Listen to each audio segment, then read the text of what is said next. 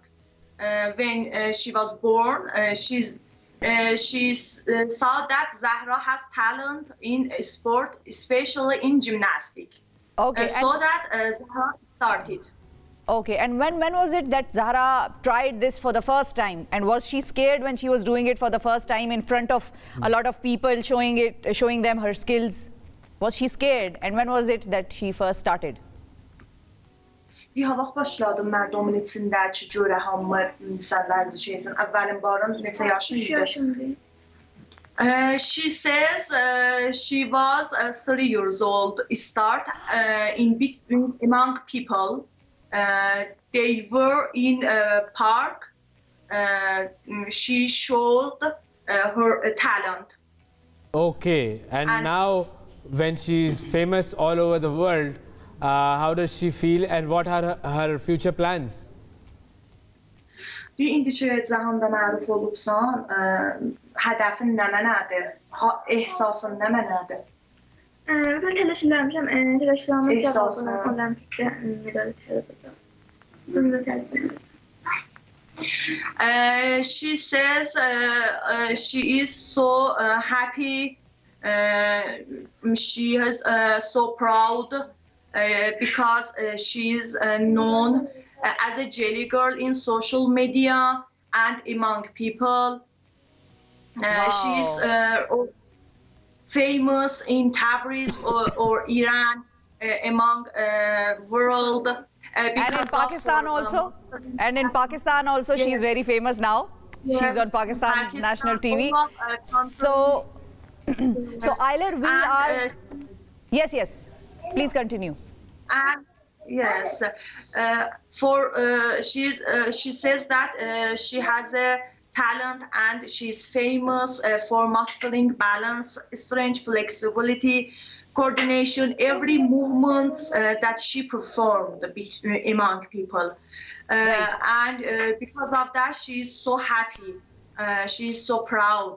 Right. We are also very proud of her. She's very small, but she does these amazing things. So we'll have to take a short break, Ayler, and once we come back, we'll ask Zahra to show us and our viewers some of her gymnastic skills. So in the meantime, you can prepare the camera, and when we'll come back after the break, we'll see her skills. नाज़रीन, आपने कहीं नहीं जाना. हम break के बाद वापस आ रहे हैं. ज़हरा की जिम्नास्टिक स्किल्स दिखाएंगे आपको एक छोटे से वक्फे के बाद.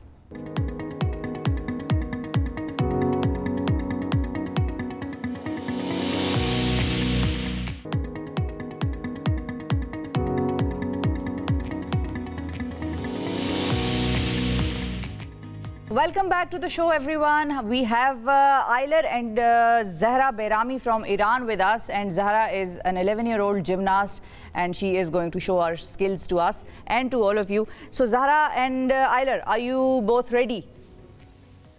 Yes, we are ready. So we are also ready and very excited. So let's just start. Yes, Zahra can show for a moment. Okay, yes, please. We are ready. Waiting for you. Start, Zahra. Yes, start. Başla Zahra.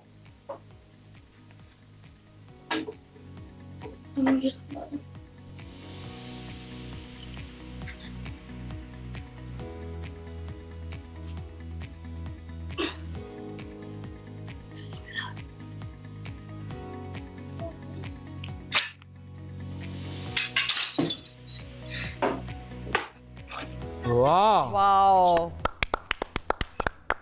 Amazing stuff, Zahra. Amazing stuff. High physically body, flexibly body. Very flexible body. Yes, and it is amazing to see her skills live on our show. It is amazing, and we hope and we pray that Zahra reaches all those heights that she is dreaming.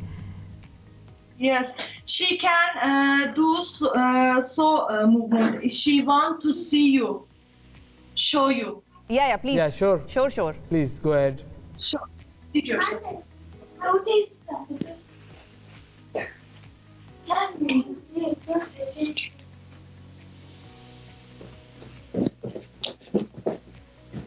Oh, wow, what a speed.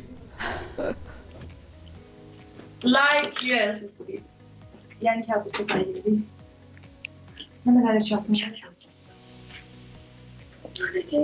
This is some really amazing, cool stuff by the Jelly Girl live on our show.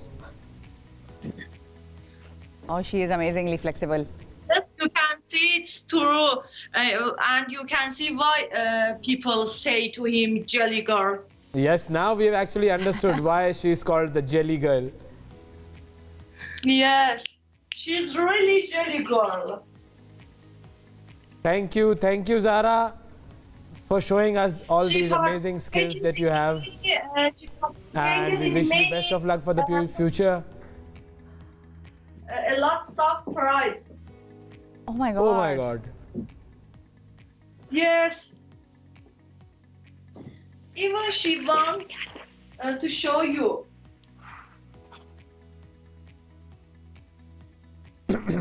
Oh, how did she do that? Yeah, you can see flexibility at Zahra's body.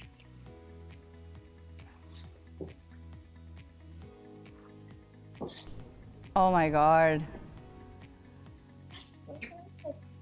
Very good, very good. This is really amazing stuff. Thank you, Zahra, and thank you, Ayla, for giving us time for the show and for demonstrating these amazing skills on our show. Our viewers must be, really surprised, really shocked, mind-boggling. Yes. This was just mind-boggling. Thank you. Thank you very much.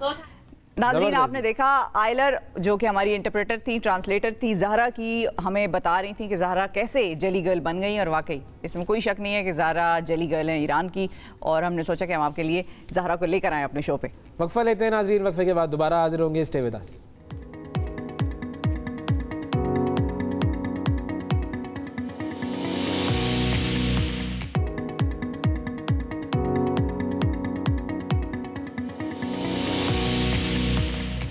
Welcome back to the program नाजरीन। अब आपकी मुलाकात कराते हैं एक सियासी और समाजी शख्सियत से जो कि पिछले 14 साल तक कुछ अरसे, बल्कि उससे खैर तवील अरसा होता है जब आप एक काम शुरू करते हैं, उसकी प्लानिंग होती है, लेकिन 14 साल तक कम व बेश वो एक स्कूल चलाते रहे हैं बच्चों का, और लोगों में इल्म की शम्मा रोशन करते रहे हैं, हमारे बच्चों में, हमारे मुस्तकबिल में। छोटे छोटे गाँव और देहातों में अब वो सेहत की सहूलियात के लिए काम कर रहे हैं, साफ़ पानी की फराहमी का मिशन लेकर वो चल रहे हैं। साहिवाल से ताल्लुक़ है और साहिवाल के मुख्तलिफ जो इर्द गिर्द के इलाके हैं वहाँ पर हम उनका काम उनसे जानेंगे कि वो क्या काम करते हैं। पीटीआई के सदर भी रहे हैं अपने ज़िले के, और उन्हीं से आपकी मुलाकात कराएंगे आज के हमारे प्रोग्राम में, लेकिन एक छोटे से वक्फे के बाद।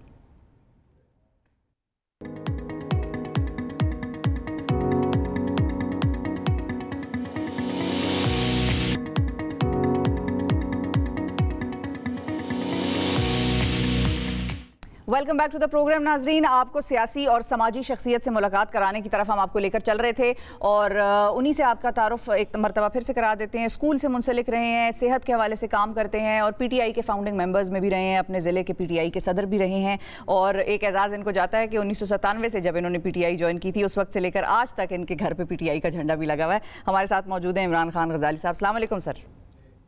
वालेकुम अस्सलाम। बहुत शुक्रिया, आपने वक्त निकाला प्रोग्राम के लिए। लेकिन ये ज़रा कहानी हम सुनेंगे कि ये रिकॉर्ड बनाया हुआ है आपने कि 1997 से लेकर आज तक आपके घर पे पीटीआई का झंडा लगा हुआ है और ये उतरा नहीं है।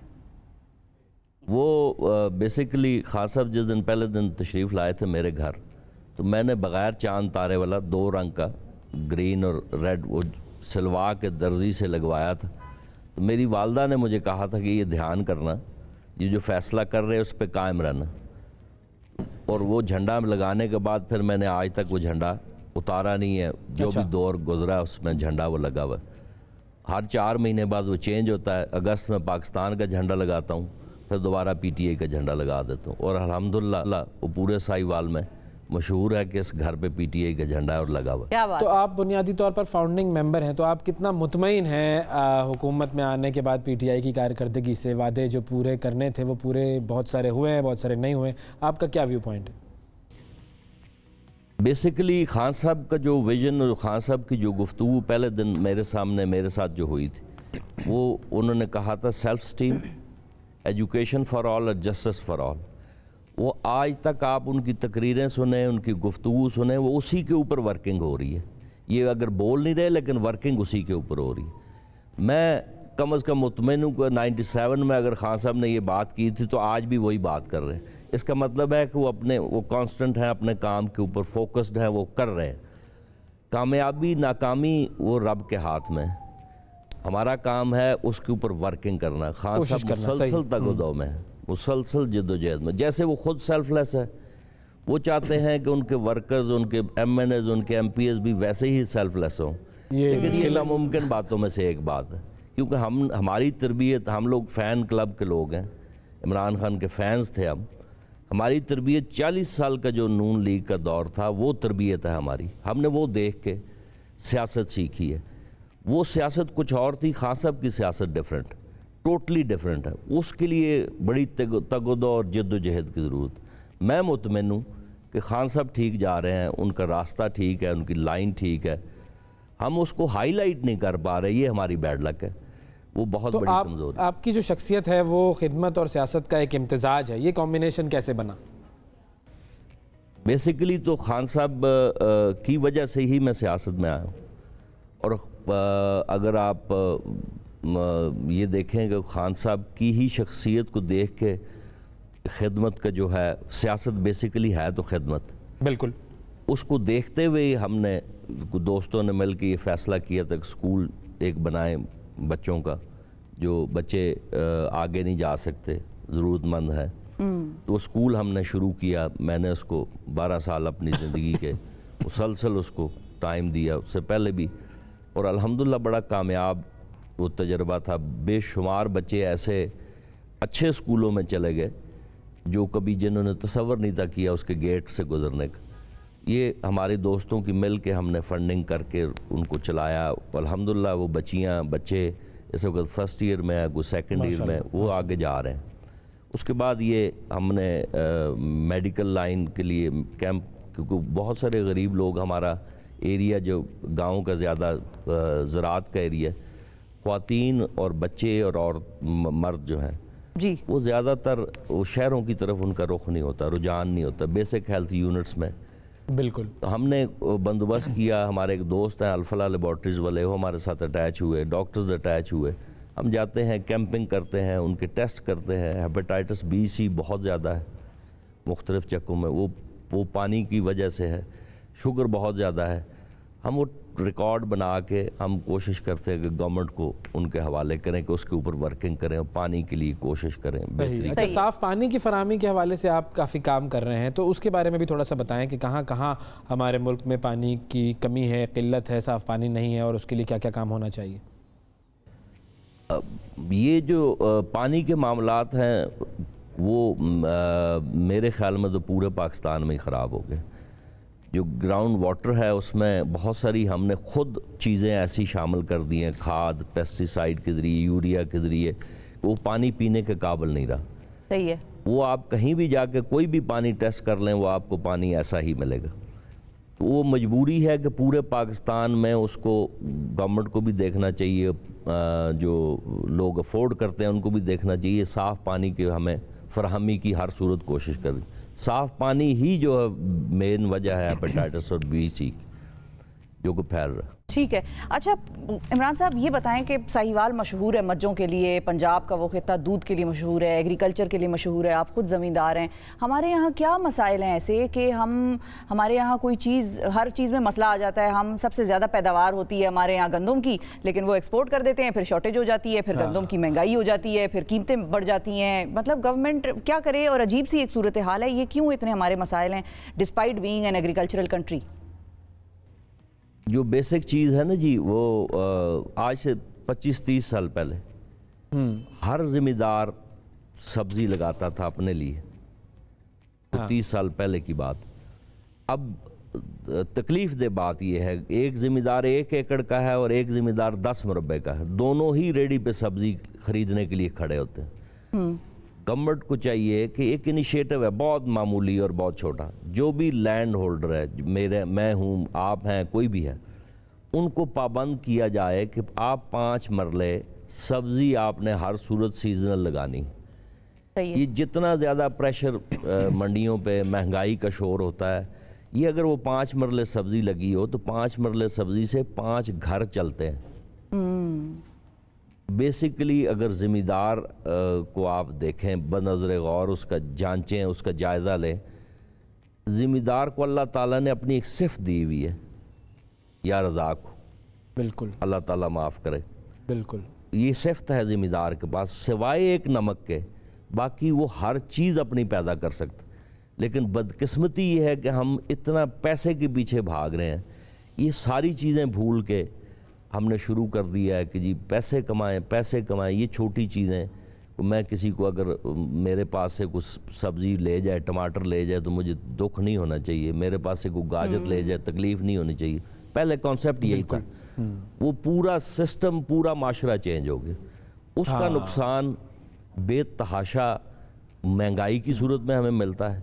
अगर आप ज़रा तसव्वुर करें कि एक हर गाँव में तकरीबन 100 मुरब्बा ज़मीन होती है, उस 100 मुरब्बे में हर शख्स अगर 5 मरले सब्ज़ी लगाता है, तो आप सोचें कि मंडी के ऊपर प्रेशर ख़त्म हो जाएगा। बिल्कुल सब्ज़ी की ज़रूरत नहीं है। आप वहाँ मैंने बताया कि 10 मुरब्बे वाला भी रेडी पे खड़ा है, 1 एकड़ वाला भी रेडी पे खड़ा है, वो दोनों ही सब्ज़ी वहाँ से ख़रीद रहे हैं।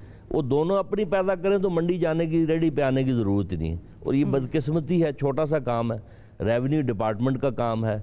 मुतअद्दिद दफ़ा मैंने DC साहब को वहाँ साहिवाल में कहा, कई लोगों को कहा कि बहुत छोटा काम है, आपने सिर्फ ये कहना है कि ये आप पाबंद हैं इस चीज़ के, हम आपको पानी दे रहे हैं, हम आपको फैसिलिटीज़ दे रहे हैं, आप 5 मरले सब्ज़ी लगा लें।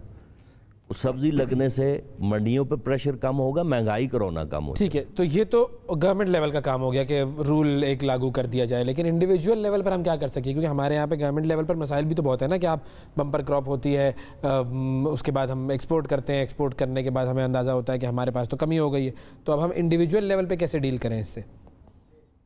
उसमें वैसा मेरी ऑब्जर्वेशन है, मैं भी आई एम रॉन्ग, मेरी ऑब्जर्वेशन ये है कि बम्पर क्रॉप में तकरीबन हर ज़िम्मेदार अपने पास गंदम रखता है अपने खाने के लिए। सही है। अब वो उसके पास गंदम मौजूद होती है, जो शहर का एरिया है उसमें गंदम लोगों के पास नहीं होती, उसमें को कमी बेशी जो है। और फिर मैं इस कदर सेल्फिश हूँ कि मेरे पास मेरी ज़रूरत से ज़्यादा गंदम पड़ी है, आपको मैं देने को तैयार नहीं हूँ, उसका रिज़ल्ट हम सब भुगतते हैं। ये सिस्टम पूरा माशरा चेंज होने वाला है, कि कल्चर चेंज होने वाला है। मेरे अंदर ये चीज़ होनी चाहिए कि मैं अगर 10 किलो या 1 मन से आपकी ज़रूरत पूरी कर सकता हूँ तो मुझे करनी चाहिए।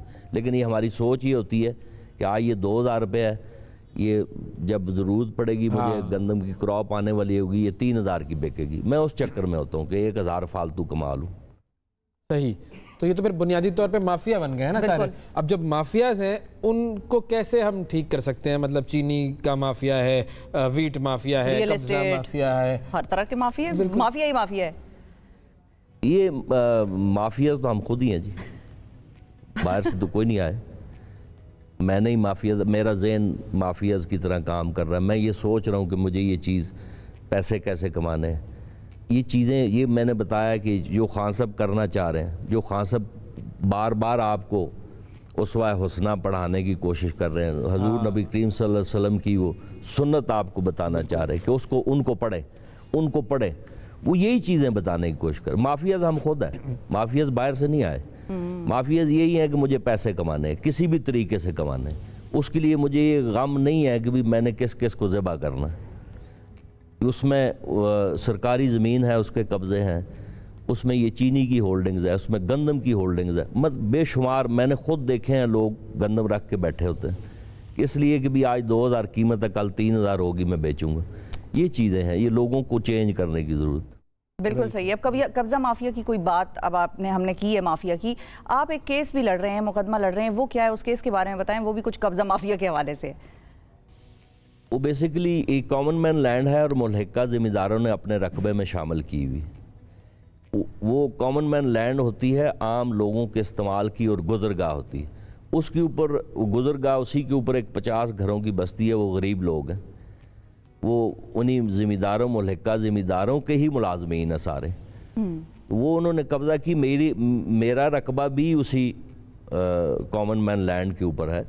वो लड़ नहीं सकते, इसलिए वो मैं लड़ रहा हूँ। केस उन्होंने किए हुए, जिन्होंने ज़मीन कब्ज़ा की हुई है, उन्होंने ही केस किए हुए कि जी हमारी ज़मीन है। सही है। उसको मैं साबित कर रहा हूँ कि ये कॉमन मैन लैंड है, ये आपकी ज़मीन नहीं। उसकी लड़ाई हो रही है, वो हाई कोर्ट में भी है, लोअर कोर्ट्स में भी केस चल रहे हैं।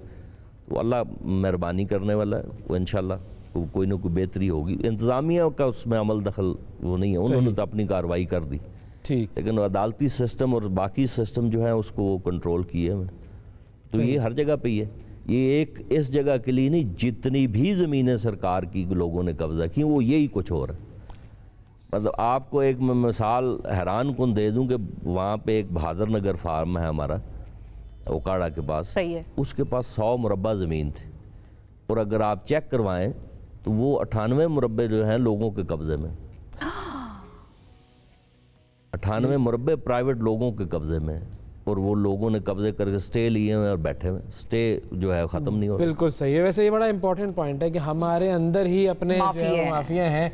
तो अब जब आपके अंदर माफिया बना हुआ हो तो फिर आप चाहे कोई भी माफिया मांगते रहें, क्या होगा? कौन माफ़ करेगा आपको? गलतियाँ हमारी अपनी हैं, हमने जिनको सही करना है। बहुत शुक्रिया अदा करेंगे इमरान खान गजाली साहब, आपने वक्त दिया। नाज़रीन वक्फा लेते हैं, वक्फे के बाद दोबारा हाजिर होते हैं।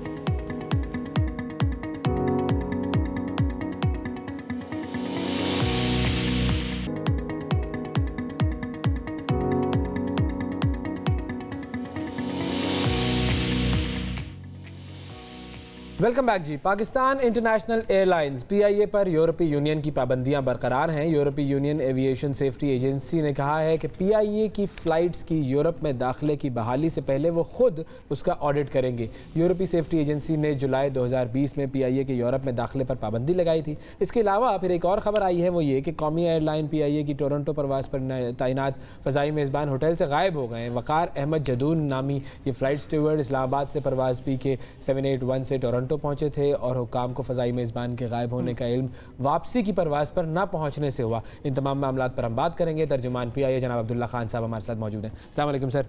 Thank you so very much sir, बहुत शुक्रिया प्रोग्राम में वक्त देने के लिए। पहले तो हम इस यूरोपियन यूनियन वाले सिलसिले की तरफ आते हैं कि हमें तो खबरें ये मिल रही थी कि जी पाबंदियाँ हट गई हैं और अब PIA जो है वो वहाँ जा सकेगा, लेकिन अब ये ऑडिट वाला मसला आ गया। ये क्या डिटेल है इसकी? अच्छा जी, बड़ा इंपॉर्टेंट चीज़ है अगर इसके ऊपर हमें क्लैरिटी से अंडरस्टैंड करें, बिकॉज हमारी अंडरस्टैंडिंग के मुताबिक पहले भी ज़रा ज़्यादा जल्दी सेलिब्रेट कर लिया था, खबर भी थोड़ी सी गलत लग गई थी और अभी भी हमने बहुत जल्दी हिम्मत हार दी है। अच्छा, देखें, यूरोपियन एयर सेफ्टी एजेंसी जिसने 6 जुलाई 2020 को तमाम पाकिस्तानी जहाज़ों की पर पाबंदी लगाई थी कि वो एयर स्पेस की पर नहीं वो एंटर हो सकेंगे। That was based on an event कि वो पायलट लाइसेंस वाले मामले के ऊपर एकदम पूरी दुनिया पैनिक कर गई थी कि ये कोई इस तरह की चीज़ पाकिस्तान के अंदर हुई है जो कि अनकॉल्ड फॉर है, या कहीं और इसकी प्रेजेंस शायद उतनी ऑन अ ग्रेवर स्केल आपको नहीं मिलती। तो उसके ऊपर उन्होंने पाबंदी लगाई थी और उसके ऊपर उनके साथ कंटिन्यूसली एंगेजमेंट PIA चूँकि एक इकलौती एयरलाइन है पाकिस्तान की जो यूरोप फ्लाई करती है, तो हम उनके साथ कंटिन्यूस बेसिस पे हम उनके साथ एंगेजमेंट रखे हुए थे। उनकी एक प्री कंडीशन ये थी कि वो अपने फैसले को रिव्यू तब करेंगे जब पाकिस्तान का जो रेगुलेटर है which is Pakistan civil aviation authority international civil aviation organisation audit ऑडिट करवा ले, और वो ऑडिट जो 2008-9 से नहीं हुआ वो उसको क्लियर कर दे। उसके बाद वो दोबारा अपने फैसले को नज़रसानी करेंगे या रिव्यू करेंगे उसके ऊपर। वो ऑडिट अल्हम्दुलिल्लाह जनवरी के अंदर कंप्लीट हो गया, दिसंबर में हुआ, जनवरी में उसके रिजल्ट आ गए और जो सिग्निफिकेंट सेफ्टी कंसर्न SSC जिसको बोलते हैं वो रिमूव हो गई। ठीक है। नेक्स्ट लॉजिकल स्टेप उसका इन एनी केस ये था कि EASA ने आके दोबारा ऑडिट करना था। लिहाजा पहले ये बात कहना कि जी पाबंदियां खत्म हो गई हैं सिर्फ बिकाऊ के ऑडिट के बाद, वो गलत था। अब जो उनका जो आर्टिकल 235D है जो TCO कहते हैं, थर्ड कंट्री ऑपरेटर, यानी यूरोपियन यूनियन के अलावा किसी भी मुल्क से का कोई जहाज अगर आएगा तो that will be third country TCO। तो उसकी ऑथराइजेशन को बहाल करने के लिए वो एक ऑडिट पाकिस्तान में करेंगे। अच्छा, ऑपरेटर यानी PIA का भी करेंगे और सिविल एविएशन अथॉरिटी का भी करेंगे। तो जो ऑडिट आपने कहा कि वो दिसंबर जनवरी में करवाया गया, उसका रिजल्ट भी आ गया, ये 2008-9 से नहीं हुआ था, ये क्यों नहीं हुआ था? देखिए उसके मल्टीपल रीजन हो सकते हैं। एक बात ये है कि मतलब is it necessary for a flight, normally वो 2-2.5 साल के अंदर आपकी रेगुलेटरी नहीं, वो ऑडिट होता है पाकिस्तान में रेगुलेटरी फ्रेमवर्क के ऊपर जो कि सिविल एविएशन है। वो उनका ऑडिट नॉर्मली हर 2 या 3 साल के अंदर हो जाता है, लेकिन फॉर व्हाटएवर रीजंस वो पेंडिंग होता हुआ आ रहा था। ताहम पायलट लाइसेंस वाले मामले के बाद उसकी एकदम जो जरूरत वो बहुत ज्यादा क्रिटिकल हो गई। मैं सिर्फ इस वजह से मेरी मतलब जो मेरा कंसर्न है वो ये है कि जब पाकिस्तान ने कोई काम करना है तो 2008-9 से नहीं हुआ, विच मीन्स कि 12 साल हमने गुजार दिए, और तो ये मुनासिब बात तो नहीं है ना? बिल्कुल ऐसा ही है। देखें वो जो ऑडिट है, जब भी कोई कमर्शियल एविएशन एक इस तरह की चीज़ है जो कि पूरी दुनिया के साथ मुंसलिक और लिंक्ड है। स्टैंडर्ड्स आपकी पूरी दुनिया में एक ही हैं जो कि कंप्लाई होते हैं। सही है। एक इंटरनेशनल सिविल एविएशन ऑर्गेनाइजेशन जो एक UN की मैंडेटेड एजेंसी है, वो दुनिया की तमाम रेगुलेटरी अथॉरिटीज़ के लिए एक एडवाइजरी बोर्ड की हैसियत रखती है और वो तमाम को आके कंप्लाई करती है कि जी ये हमारे इंटरनेशनल ग्लोबल स्टैंडर्ड से कंप्लाई कर रहे हैं कि नहीं कर रहे हैं। उसके आगे नीचे ऑपरेटर्स जिस तरह PIA है या बाकी दीगर एयरलाइन है, हमारी अपनी इंटरनेशनल एजेंसीज होती हैं जिसमें IATA है, EASA है, FAA है जो कि हमें रेगुलेट उसके ऊपर करवाती हैं। वो आके आपसे 3-4 जो मोटी मोटी चीज़ें उसके ऊपर करती हैं, जिसमें एयरवर्दीनेस है, फ्लाइट सेफ्टी है, आपकी स्टैंडर्ड्स की कंप्लायंस है। रेगुलेटरी साइड के ऊपर होता है कि जो रेगुलेटरी के फ्रेमवर्क के अंदर चीज़ें आती हैं कि जो उन्होंने मामले को देखना है, कंप्लायंस करना है, एयरवर्दीनेस उन्होंने ओके करके देखना है, स्टैंडर्ड्स मेंटेन कराना है, उसको देखते हैं। और एयरलाइंस के ऊपर आके वो सेफ्टी को देखती हैं, आपके ओवरऑल सेटअप को देखते हैं, आपके जो तमाम इंटरनेशनल रेगुलेशंस होती हैं उनके साथ कंप्लायंस आपकी होती है या नहीं होती है। यानी हर मुल्क की एक अलग कंप्लायंस है, हर मुल्क का स्टैंडर्ड दूसरे से ऊपर ही होता है। सो खास तौर पे FAA और EASA जो ये दुनिया की सुपीरियर स्टैंडर्ड्स के ऊपर आते हैं, तो जब आप इन मुल्कों में अप्लाई करते हैं तो आपको उन्हीं हायर स्टैंडर्ड्स के ऊपर जो है वो आके वो जज करते हैं। तो अगर ये ऑडिट इन चीज़ों का होता है कि एयरवर्दीनेस, फ्लाइट सेफ्टी वगैरह, और अगर ये ऑडिट नहीं हुआ 2000 मतलब आप कह रहे हैं कि 8 से, तो बाकियों को हम कैसे इस चीज़ पर सेटिस्फैक्ट्री एक तरह से वो दिखाते हैं कि भाई हमारी फ़्लाइट्स जो हैं वो सेफ़ हैं, सिक्योर हैं, वी आर ऑडिटेड। वो कहते हैं ना, कोई भी फर्म इस्टेब्लिश होती है वो कहती है हमारे अकाउंट्स ऑडिटेड हैं, आप आके चेक कर लें। तो वो बड़े धड़ल्ले से कहते हैं, तो हम उस धड़ल्ले से नहीं कह सकते थे, तो लोगों का तो बड़ा नहीं। देखें, आपकी जो फ्लाइंग ऑपरेशन है, यानी जो ऑपरेटर साइड है, PI की साइड है, उसके तमाम ऑडिट्स करंट है। करंट होते ही हैं कि अगर वो ऑडिट्स करंट नहीं होंगे तो आप उन टेरिटरीज में फ्लाई नहीं कर सकेंगे। वो अभी भी करंट है। अच्छा, वो होते रहे हैं। वो करंट पीरियडिकली होते हैं। आपकी लाइसेंसिंग तब तक नहीं होती जब तक आप वो ऑडिट अपने स्टैंडर्ड कंप्लीट नहीं करवाते। अभी भी हालांकि EASA हमें ऑडिट करने आ रहा है, लेकिन EASA के सारे स्टैंडर्ड के साथ PI ऑलरेडी कंप्लाइंट है। इवन उनका जो लास्ट ऑडिट था उसके ऊपर भी हमने उनको 100%। और वो कब हुआ था आखिरी ऑडिट? आखिरी ऑडिट इनका हुआ था 2019 के अक्टूबर में। सही है। और उस टाइम पे कंप्लायंस उसकी हुई थी। तो ये जो मतलब वही मैं समझने की कोशिश कर रही हूँ कि ये जो ऑडिट नहीं हुआ ये 2008 वाला, तो फिर या तो ये बहुत ज्यादा इंपॉर्टेंस, इसकी वो सिग्निफिकेंस नहीं है, बाकी ऑडिट जो हो रहे हैं वो रेगुलेटरी साइड का ऑडिट है। मैं थोड़ा सा मैं क्लियर में ये करना चाहता हूँ। एक होता है regulatory side, which is Pakistan civil aviation authority, जो कि तमाम एयरलाइंस को रेगुलेट करता है। उनका ऑडिट एक अलग है। जो ऑपरेटर है, जो कि पाकिस्तान इंटरनेशनल एयरलाइन है, उसके ऑडिट से अलग है। पाकिस्तान इंटरनेशनल एयरलाइंस का पीरियोडिक ऑडिट ICAO का होता है, सॉरी IOSA का होता है, जो कि IATA ऑपरेशनल सेफ्टी ऑडिट है। EASA का होता है। अगर आपने FFA यानी अमेरिका जाना हो तो उनके अलग ऑडिट्स हैं, जो कि TSA जो उनकी सिक्योरिटी एजेंसी है, UK की UK DFT है। तो हर जहां पे भी आप जाएंगे उसके मुल्क की टीम आके पहले आपको क्लियर वो सब होता रहता है। ठीक है। अच्छा, अब what next with this European union thing? अब यूरोपियन यूनियन का नेक्स्ट लॉजिकल स्टेप यही है कि उनकी ऑडिट टीम ने आना है, जिसके ऊपर हम उनके साथ अब हमने उनके एंगेज, जिस तरह मैंने आपको कहा था कि हमने रखा हुआ है, हम उनके साथ ये कह रहे हैं कि जो फर्स्ट पॉसिबल इंस्टेंस है उसके ऊपर भेजें, ताकि जल्द से जल्द हम अपनी फ्लाइट ऑपरेशन रिज्यूम कर सकें। वी आर एक्सपेक्टिंग कि अगर कोविड की सिचुएशन ज़्यादा गंभीर और ना हुई तो फरवरी या अर्ली मार्च के अंदर उनकी ऑडिट टीम आ जाएगी हमें ऑडिट करने, जिसका मतलब ये है कि इफ़ एवरीथिंग गोज़ वेल, इंशाल्लाह बाय मिड और एंड ऑफ मार्च आप देखेंगे कि हमारी फ्लाइट्स रिज्यूम हो जाएगी यूरोप और यूके यूरोप के लिए। अब आ जाते हैं हम ये टोरंटो में जो हमारा बंदा दस गया, ये क्या हुआ है? देखिए, it's very embarrassing. It is embarrassing, unfortunately. I must say that. And this has nothing to do with our airline या जो भी है, ये कोई भी हो सकता है। हमारे तो वो फुटबॉलर या पता नहीं बॉक्सर्स वो भी गायब हो गए थे। Unfortunately, you know, कनाडा एक अभी भी एक ऐसी डेस्टिनेशन है जहाँ पे आप अपॉन अराइवल असाइलम क्लेम कर सकते हैं। बाकी दुनिया के जो मुल्क हैं उनके अंदर, ये नवाज शरीफ साहब को पता है, बाकी दुनिया में जो मुल्क है वहाँ पे होता ये है कि जब आप अगर इस तरह अराइवल के बाद असाइलम क्लेम करें तो आपको डिपोर्ट करते हैं। बिल्कुल ऐसा ही। वो कहते हैं आप एक लीगल बैटल है, आप वहाँ पे जाएं, वहाँ पे थ्रू प्रोसेस अप्लाई करें, और अगर हमने आपको ओके किया तो फिर then only then you can travel. So Canada के अंदर नॉर्मली लोग ये रूट तय करते हैं, and it's not just with you know PIA crew या पाकिस्तानी क्रू।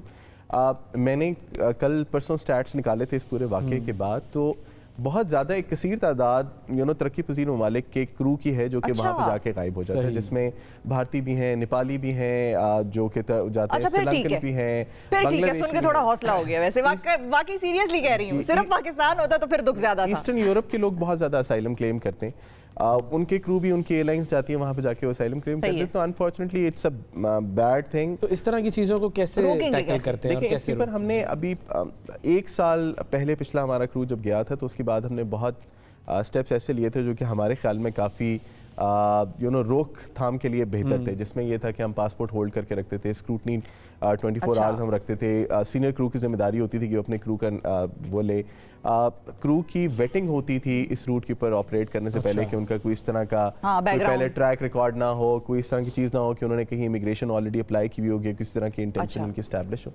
और उसके अलावा हम पर्सनल श्योरिटी बॉन्ड, इनेमिटी बॉन्ड, हम ये तमाम चीज़ें लेते थे उनकी फैमिली मेम्बर से, किसी एग्जामिन को दरमियान में डालते थे कि इन केस अगर यू नो ये डिफेक्ट करेगा तो इसके बदले को दूसरा तो इस शख्स के साथ इसके साथ सब चीज़ें, इसकी तमाम चीज़ें हमारे पास हैं, इसका पासपोर्ट भी हमारे पास है, इंडेमनिटी भी इसने हमें सबमिट कराई हुई है, बट स्टिल लेकिन मतलब वो तो अब तो बंदा चला गया ना, पासपोर्ट का तो आप कुछ नहीं कर सकते, अब तो वो जाकर अपना असाइलम क्लेम करेगा, जो भी करेगा कुछ। लेकिन बात ये है कि जो लोगों को भी ये बात समझनी चाहिए कि वहाँ पे जाने के बाद अगर आप असाइलम क्लेम करेंगे तो 100% श्योरिटी नहीं होती कि आपको असाइलम मिल जाएगा, you know, without any documentation जो कि उसको प्रूव कर सके वो कहाँ आया है या उसके साथ कौन सा ऐसा रीजन है जिसकी वजह से वो असाइलम क्लेम कर रहा है, it will not be easy. अच्छा, वो ही उसको टफ टाइम मिलेगा अभी आगे, वो शायद बेवकूफ़ी और प्रोबेबली वापस ही आना पड़े उसको, शायद आना पड़े, लेकिन फिर अगर वापस आएगा तो फिर डिपोर्टेशन की यहाँ पे भी जेल होती है। तो बिल्कुल डिपोर्टेशन की जेल अलग होनी चाहिए, और PIA जैसे पाकिस्तान का कौमी एयरलाइन, उसकी क्रेडिबिलिटी को, उसकी रेपुटेशन को हार्म करने की अलग जेल होनी चाहिए, मुकदमा। अनफॉर्चुनेटली इदारा बदनाम होता है, मुल्क बदनाम होता है, इवन आप अपनी फैमिली वालों के लिए बहुत ज़्यादा बदनामी करते हैं। अभी आप देखें उनकी तस्वीर टीवी के ऊपर कल रात से आ रही है, पूरी दुनिया को पता लग गया है कि जी उन्होंने ये काम किया। That's not very okay. बहुत शुक्रिया अदा करेंगे अब्दुल्ला खान साहब, वक्त दिया आपने। नाजरीन वक्फा लेते हैं, वक्फे के बाद दोबारा हाजिर होते हैं।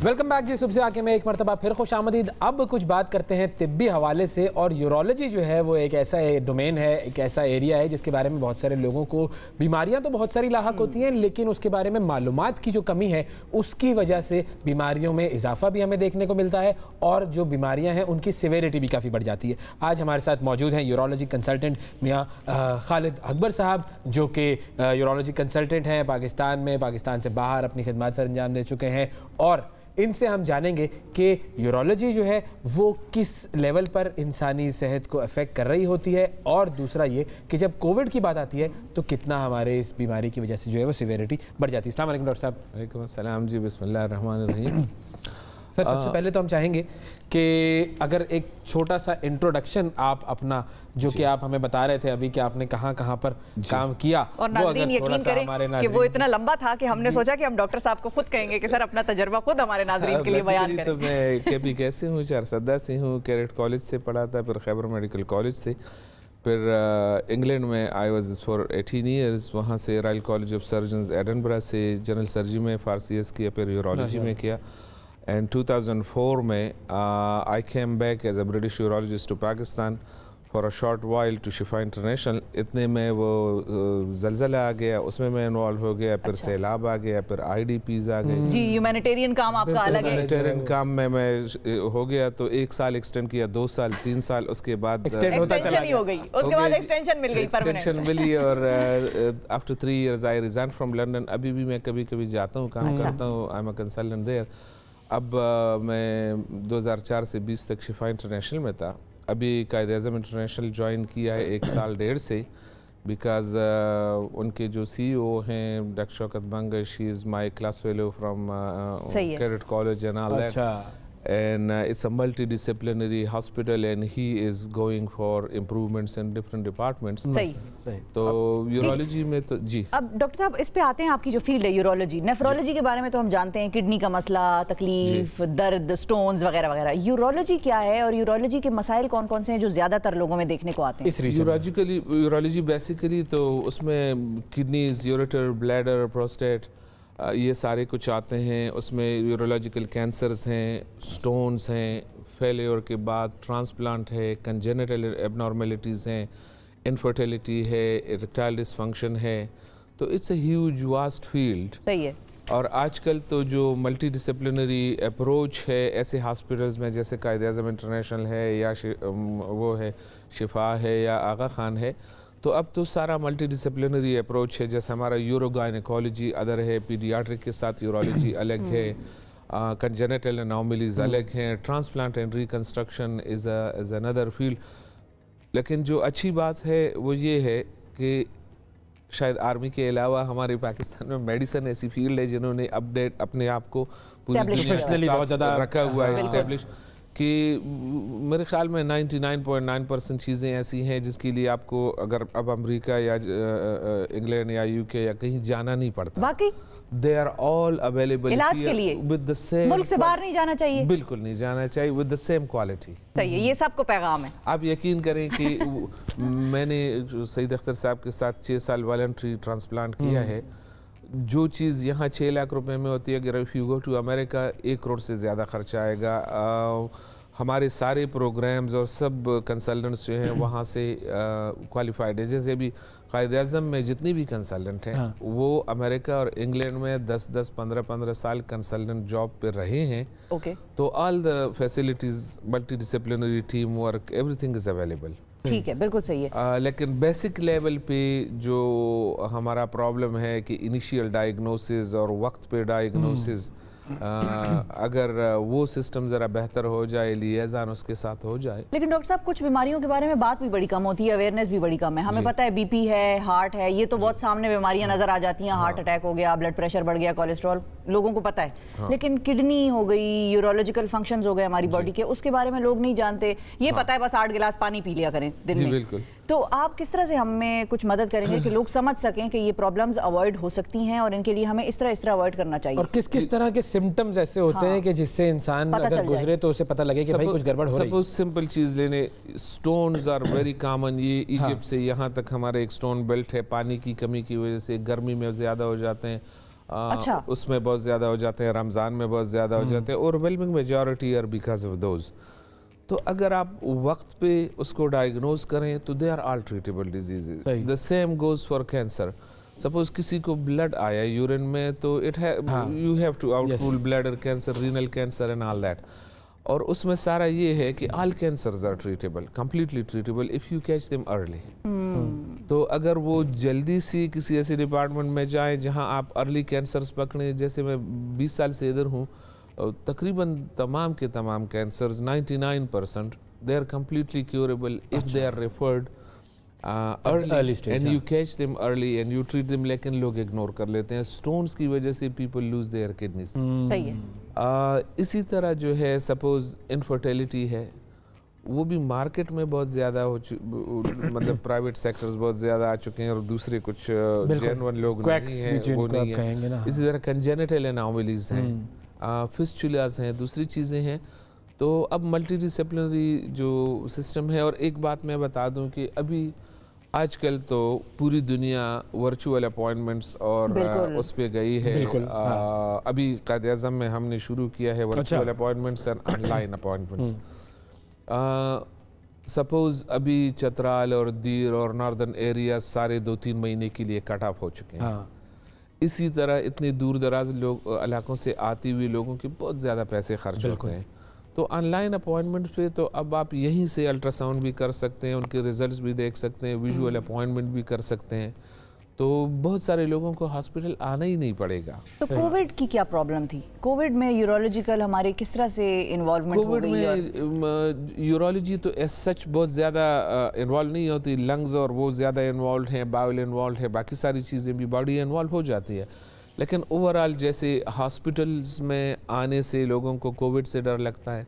अगर आप किसी को टच भी करेंगे तो वो सारा केयर करना पड़ता है। ऑपरेशन थिएटर आप किसी को ले जाना है तो कोविड टेस्ट ज़रूरी है। बिल्कुल। फिर ऑपरेशन थिएटर और पोस्ट ऑप केयर और चीज़ों में सारे स्टाफ के लिए और वो तो वो केयर्स करने पड़ते हैं। तो मेरे ख्याल में ये जो वर्चुअल अपॉइंटमेंट्स हैं और जो ऑनलाइन अपॉइंटमेंट्स हैं, उसमें ये है कि आप आसानी से, आपके पास टाइम नहीं है, जैसे आप लोग, I was surprise how busy you are. तो आपके पास हम आपको भी थोड़ा सा बिजी करते हैं, कॉल्स भी अनाउंस कर देते हैं। हमारे जो व्यूअर्स हैं वो अगर कॉल्स करना चाहें, डॉक्टर साहब से कोई मशवरा लेना चाहें तो वो ले सकते हैं। नंबर स्क्रीन पे डाल दें जी। तो अभी अपने ब्रेक में 10 मिनट में आप विजुअल अपॉइंटमेंट कर सकते हैं, तो हम आपको टेस्ट सजेस्ट कर देंगे। आपको आना नहीं पड़ेगा।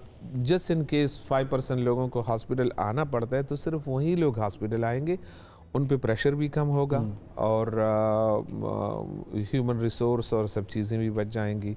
तो स्पेसिफिकली कोविड के लिए तो मेरे ख्याल में यही सोल्यूशन है जो अभी कायद-ए-आज़म हॉस्पिटल में हम स्टार्ट कर रहे हैं। कॉमसेट्स वालों से मैं बड़ा इम्प्रेस हुआ। वो बलूचिस्तान में कोई 24 सेंटर चला रहे हैं, उनके एम्बुलेंसेज में भी कैमरे और अल्ट्रासाउंड और सब कुछ लगा हुआ है। मोबाइल हॉस्पिटल हो गया, मोबाइल हॉस्पिटल। और उनको फिल्टर आउट करके जो small percentage of people who need to go to the hospitals और टू स्पेशलिस्ट डिपार्टमेंट्स टर्शरी, तो उनमें पर रेफर कर सकते हैं। अच्छा, अगर हम केयर की बात करें तो क्या कुछ ऐसी चीज़ें हैं जो अपनी ज़िंदगी में हम इम्प्लीमेंट करें जिसकी वजह से हम ये यूरोलॉजिकल इश्यूज से बच सकते हैं? यूरोलॉजिकल इश्यूज को तो हमारे मुल्क में जो हैं, जो मैंने देखा है जी, एक तो स्टोन्स बहुत ज़्यादा कॉमन है। Lot of people are losing their kidneys because of stones. एक छोटा सा स्टोन इधर फंस गया, किडनी ब्लॉक हो गई, it's easily treatable and people ignore it.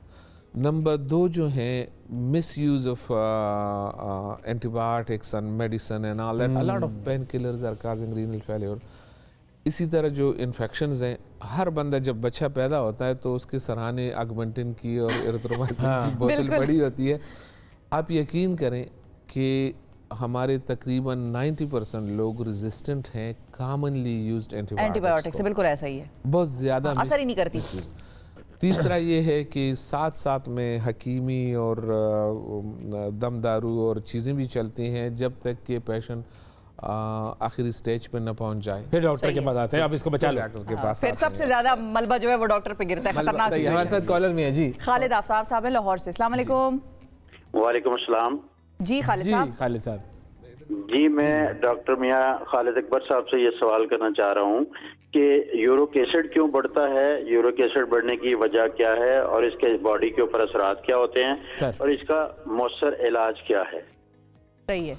Uric acid के बढ़ने के तो बेसिकली जो आपका बैकग्राउंड प्रोडक्ट्स हैं वो सारे बढ़ते हैं और इसके स्पेसिफिक मेडिकल फील्ड है, लेकिन जो असरात बॉडी पे हैं वो आपकी किडनीज पे भी असर करते हैं, आपके जॉइंट्स पे भी असर करते हैं, आपकी पूरी बॉडी पे भी असर करते हैं। और यूरिक एसिड का फूड से भी ज़्यादा ताल्लुक है, 50% तो ये जो प्रोटीन और रेड मीट और उसकी इंटेक की वजह से बारबेक्यू। बिल्कुल जी, वो ऐसी चीज़ें हैं जिसके लिए आप कुछ कर सकते हैं। बाकी तो आपके मेटाबॉलिक प्रोसेस हैं जिसकी वजह से हो सकते हैं, और एक छोटे से ब्लड सैंपल से आप उसको डायग्नोज करें और 50% आप डाइट और एक्सरसाइज और चीज़ों से उसको कंट्रोल कर सकते हैं, वरना एक छोटी सी टैबलेट है जिससे आप उसको कंट्रोल कर सकते हैं। लेकिन ये चीज़ें सब सारी हमारे यहाँ इमरजेंसी में तो हम सब कुछ कर सकते हैं, लेकिन अगर कोई चीज़ परसिस्टेंट और लॉन्ग टर्म जैसी शुगर ब्लड प्रेशर का आ जाए, उस वक्त हमारी हिम्मत जवाब दे जाती है। तो आपको एक लॉन्ग टर्म परमानेंटली इसको चेक करना और उसका डाइट कंट्रोल करना, और अगर ज़रूरत हो तो मेडिकल इलाज से कंट्रोल करना। बिल्कुल ठीक है। मिसेस फातिमा हैं इस्लामाबाद से। अस्सलाम वालेकुम। वालेकुम सलाम जी। मिसेस फातिमा क्या पूछना चाहेंगी? जी, मैं ये कहना चाह रही थी कि मुझे यूरिन का मसला मतलब ज्यादा आने का ना, जो फिर कंट्रोल नहीं होता और रात को मैं इसकी वजह से सो नहीं पाती। मैं शुगर की भी पेशेंट हूँ, 6-7 साल से मुझे ये मसला चल रहा है। डॉक्टर साहब कुछ पूछना चाहेंगे तो वो है लाइन पे। इसका सबसे ज़्यादा तो diabetes is the main cause of your frequency, and अगर अर्जेंसी है इसको हम फिर इस तरह कर सकते हैं कि क्या अर्ज इनकॉन्टिनेंस भी है, और अगर है तो उसके लिए क्या पैड्स इस्तेमाल करने पड़ते हैं, ये चीज़ें। लेकिन जब हम इसको इन्वेस्टिगेट करते हैं तो सबसे पहले जो डिजीज़ हैं उसको आउट रूल करते हैं कि आपको इन्फेक्शन तो नहीं है, स्टोन तो नहीं है, ऑब्स्ट्रक्शन तो नहीं है। सही है। उसके बाद diabetes is the main cause, उसको तो कंट्रोल कर सकते हैं। इसके अलावा न्यूरोलॉजिकल और जो ब्रेन इंजरीज़ हैं, स्पाइनल कार्ड इंजरीज़ हैं, वहाँ पे जो नर्व्स आते हैं उससे भी इफ़ेक्ट हो सकता है। और हाइपर एक्टिव ब्लैडर भी लोगों को होता है। ख़वातीन में बच्चे पैदा होने के बाद ब्लैडर में प्रॉब्लम्स आ जाते हैं, ब्लैडर नीचे गिर जाता है, रेजिडुअल यूरिन रह जाता है, उससे इन्फेक्शन हो जाती है, और उस इन्फेक्शन के बाद ये प्रॉब्लम्स काफ़ी सारे होते हैं। इन्फेक्शन के साथ ही फ्रीक्वेंसी, अर्जेंसी। तो सबसे पहले तो रूल आउट करना होता है एक सिंपल अल्ट्रासाउंड किडनीज का, ब्लैडर का, और उसका एक यूरिन टेस्ट की इन्फेक्शन तो नहीं है, डायबिटीज़ कंट्रोल, और अगर कुछ निकल आए तो उसके मुताबिक, वरना ब्लैडर को स्लो डाउन किया जा सकता है। कुछ ये भी पॉसिबल है। ठीक है, सही है। बिल्कुल ठीक है जी। हमारे पास वक्त बिल्कुल ख़त्म हो चुका है, लेकिन एक आखिरी कॉलर है, उनसे हम फ़ौरन कॉल पर बात कर लेते हैं। मोहम्मद सलीम, अस्सलाम वालेकुम। जी अस्सलाम वालेकुम सलीम साहब। वालेकुम सलाम जनाब। जी जनाब फरमाइए। तो डॉक्टर साहब से मैं ये मालूम करना चाह रहा हूँ कि डॉक्टर साहब, मैं पिछले 1 साल से मुख्तलिफ हॉस्पिटलों में अपना इलाज करवा रहा हूँ। मेरे मैदे का प्रॉब्लम हुआ है, मेरे मुंह में मुख्तलिफ आग लगती है, मैं कोई खाना नहीं खा पाता हूँ, मैं खाना खा ही नहीं पा रहा हूँ, मेरी बच्चियों का साथ है। अब ये है कि मैंने कराची के मुख्तलिफ अच्छे स्पेशलिस्ट, अभी मेरा कराची का जो माइनर डॉक्टर जकाम अब्बास साहब, जो OMI के अंदर भी हैं, जियाउद्दीन के अंदर भी बैठते हैं, उनसे मेरा ऑलरेडी इलाज चल रहा है। उन्होंने मुझे मुख्तलिफ टेस्ट करवाया, उसका मुझे मेडिसिन है, उसके बाद उन्होंने मुझे एंडोस्कोपी का कह दिया। आप एंडोस्कोपी कराने के लिए ठीक है, ओके सही। आपका ये सवाल तो समझ में मैदे का मसला है, जो मुझे लगता है कि आपको किसी गैस्ट्रोएंटरोलॉजिस्ट को देखना चाहिए। और एंडोस्कोपी ये है कि वो शायद आपके अंदर स्टमक और ड्यूडिनम में देखना चाहते हैं कि वहाँ कोई इन्फ्लेमेशन या इन्फेक्शन या अल्सर या कोई ऐसी चीज़ तो नहीं है। तो मेरे ख्याल में उनके मशवरे पे जाएं। और खाने पीने में मैदे का ताल्लुक खाने पीने से है, तो उसमें थोड़ा एहतियात करें, रात को देर से ना खाएं, बाजारी चीज़ें ना खाएं, जो अल्लाह ने चीज़ें बनाई हैं वो खाएं, और जो इंसानों ने बनाई है बेकरियों ने वो ना बहुत शुक्रिया अदा करेंगे डॉक्टर खालिद साहब, वक्त दिया आपने सर, आपका बहुत बहुत शुक्रिया। नाजरीन, आज के प्रोग्राम में इतना ही, अगले प्रोग्राम तक के लिए इजाज़त दीजिए, फिर मुलाकात करेंगे। अल्लाह हाफिज़।